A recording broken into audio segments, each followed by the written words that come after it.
ഇത് ഭംഗിയല്ലേ.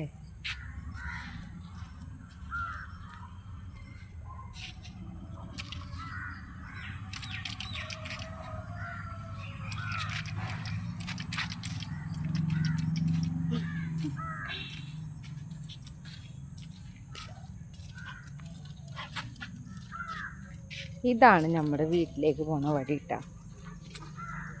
മഴ കാരണം ഇവിടുത്തെ വെള്ളമൊക്കെ വറ്റി പോയതാണ്. മഴ മാറിയപ്പോൾ നിറച്ച് വെള്ളമായിരുന്നു. മുട്ടിനൊപ്പം വെള്ളം നിൽക്കുന്ന സ്ഥലമാണ് കേട്ടോ. ഇത് തൊട്ടപ്പുറത്തെ പുല്ല് നിറഞ്ഞു കൊടുത്ത് കുളം ഉണ്ടായിരുന്നു. ആ കുളം മൂടിയതിന് ശേഷം ഫുള്ള് വെള്ളക്കെട്ടാണ് ഇവിടെ മഴ പെയ്ത് കഴിഞ്ഞാൽ. ഇപ്പോൾ വെള്ളമൊക്കെ മാറി നല്ലപോലെ നടക്കാൻ പറ്റുന്നുണ്ട് കേട്ടോ. മോളെ കൂടെ പോയതാണ്. അവൾ പൂ പൊട്ടിക്കണം എന്ന് പറഞ്ഞ് പോയതാണ്. പക്ഷെ പൂക്കളൊന്നും കിട്ടിയില്ല. അങ്ങനെ ഇതാണ് ഞങ്ങളുടെ വീട്. ഇതാണ് ഞങ്ങൾ താമസിക്കുന്ന വീട്. ഞങ്ങളുടെ സ്വന്തം വീടല്ല കേട്ടോ. ഇത് വാടക വീടാണ്. സ്വന്തമായിട്ട് വീടൊന്നുമില്ല, വാടകയ്ക്ക് താമസിക്കണം. ഓടും വീടാണ്. പക്ഷേ ചോർച്ച കാരണം ഫുള്ള് ടാർപ്പായിട്ട് മൂടിയതാണ് കേട്ടോ. കണ്ടാ, വലിയൊരു പറമ്പാണ് ഇവിടെ. ഈ പറമ്പിൻ്റെ ഉള്ളിൽ ഒറ്റയ്ക്കൊരു വീടാണ്. തൊട്ടപ്പുറത്തൊക്കെ വീടുകളുണ്ട് കേട്ടോ. അതിൻ്റെ അപ്പുറത്തൊക്കെ ഇതെങ്ങോട്ടാ, അങ്ങോട്ട് പോകുന്നുണ്ടോ?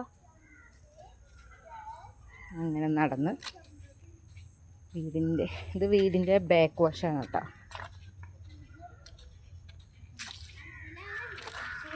ഇത് വന്ന് ഫ്രണ്ടിലെത്തി.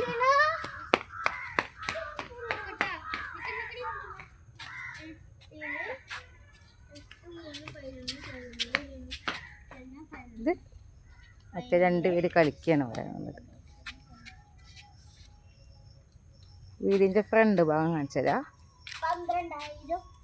ഇതാണ് കേട്ടോ വീടിൻ്റെ ഫ്രണ്ട് ഭാഗം. കണ്ട സൈഡിലൊക്കെ കണ്ട വലിയ പറമ്പാണ്. ഇതൊക്കെ മഴ കാറ്റ് കാരണം മരക്കൊമ്പുകൾ വെട്ടിയതാണ് വീട് നമുക്ക് വീഴണ്ടാന്ന് വെച്ചിട്ട്. പിന്നെ കുറച്ചങ്ങോട്ട് നീങ്ങിന്നാലേ കാണുന്നുണ്ടോയെന്നറിയില്ല. അവിടെ കുറച്ച് ഫ്രണ്ടിലേക്ക് മുരുകൻ്റെ അമ്പലമാട്ടാ. വലിയ അമ്പലമുണ്ട് ഇവിടെ. തൈപ്പൂയൊക്കെ നടക്കണം.